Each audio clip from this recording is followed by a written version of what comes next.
ready?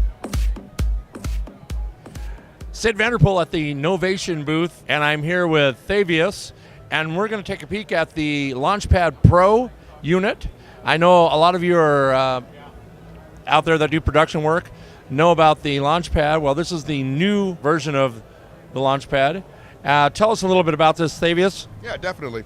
The original Launchpad was a huge hit with Ableton users and beat makers of all types because having only buttons here allowed you to work with Ableton Live in a very unique way. The Launchpad Pro adds on to all the features of the original Launchpad. Nothing's been taken away. The workflow enhancements have been greatly improved, though. So, for example, old users might notice right off the bat you have full RGB color for your pads. So if you're using Ableton Live, the color of your clips in Ableton Live will be accurately reflected here. Makes it very easy to stay organized and just visually tell where things are at.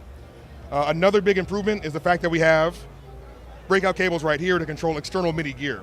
So if you have like an external synth or something like that, you can control it directly from the Launchpad Pro. But some of the biggest features that I like the most are the way that it's enhanced your workflow. Instead of having a dedicated mixer page here and then sub pages of the mixer mode, you can get directly to your volume, your pan pots, and your sends, and get right back to the session mode if you want to. It's a momentary toggle if I hold it down. If I just press it, that mode stays up. So it's very easy to get in and out of whatever thing you want to do while still focusing on performing. Another really cool thing about this is the fact that it's velocity sensitive, but not just the notes you play are velocity sensitive, the behavior of your faders is velocity sensitive. So depending on how hard or soft you touch, your faders will react accordingly. That's for volume, that's for panning, that's for your sends, and your device mode, which I'll get to in just a moment, all right? So I think the best way to really show this off and just show how useful it can be is to start making some music with it and just kind of walk you through the process of that. So what I'll do is I have a little hi-hat clip right here that's set up to play. I'll launch that. Let me go into my volume settings here. That's good. Oh, let's turn this up. That might help. All right. I have a drum rack instrument on track 3. And I want to add some drums to this little hi-hat pattern. So I will arm this track. If I go into my note mode, now I can see all the sounds in my drum rack. You can see 64 sounds at once. If you have more than 64 sounds, you can just scroll up and down to navigate to everything in your drum rack. So right now I want to create something. I can arm my metronome right here. You can send the metronome to a cue out if you want to, so you can listen to your headphones if you're DJing. So when I'm ready, I can record.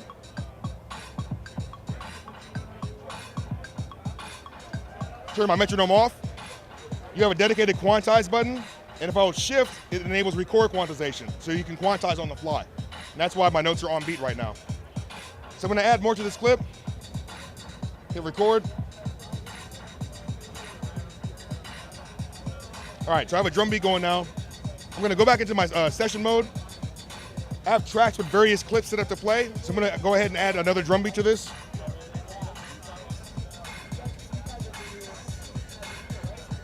All right, so I'm adding more sounds here. Now I have buttons down here that allow me to mute whatever tracks are playing. My mute mode takes up the bottom row, so I can still launch clips if I want to and mute things.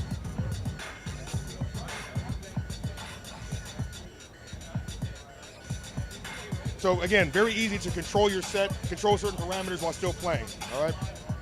On my second track, I have a synth that I want to play from Ableton Live. First, I want to make sure it's not too wet, so I'll go to my sends, make sure my ascend, my delay, is a little bit lower. Now I will arm track 2. Go to my note mode, and now I can play a synth from live. All right, so I'm going to play something pretty simple here. Let's see when I'm ready. Let's see. 1, 2, 3. All right, let me undo that. I can hit my undo button here to undo that clip. Try it again.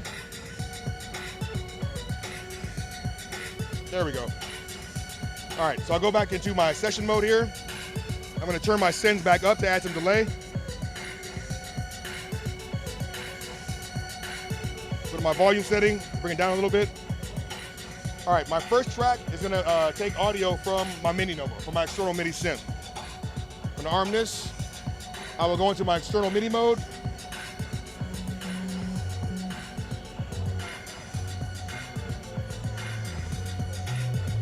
So when I'm ready, I'll start recording this. So we got that going now. So I'll go back to my live mode. So at this point, a lot of DJs out there are going to have certain effects that are going to like affect everything playing in the set. A lot of time-based, tempo-based kind of glitch effects. So if I go over, my master track right here has an effect called Instant Jungle. It's one of my favorite effects. I'll select that track. I'll go into device mode. Now I can control the first 8 parameters of that device. Now, like I said, all the fader behavior is velocity sensitive. This row here will control the pitch of what's repeating.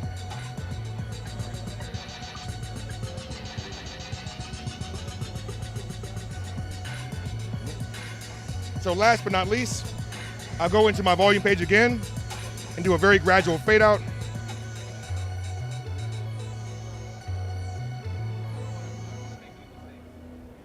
And there you go. So very easy to create, manipulate, and have total control of your session view, your note mode, your device mode.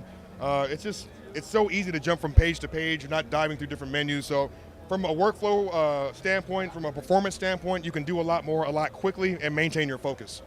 When will this be out on the market? We're shipping in June. For what price point? $299 in the States. Thank you very much. Thank you very much. Lavius.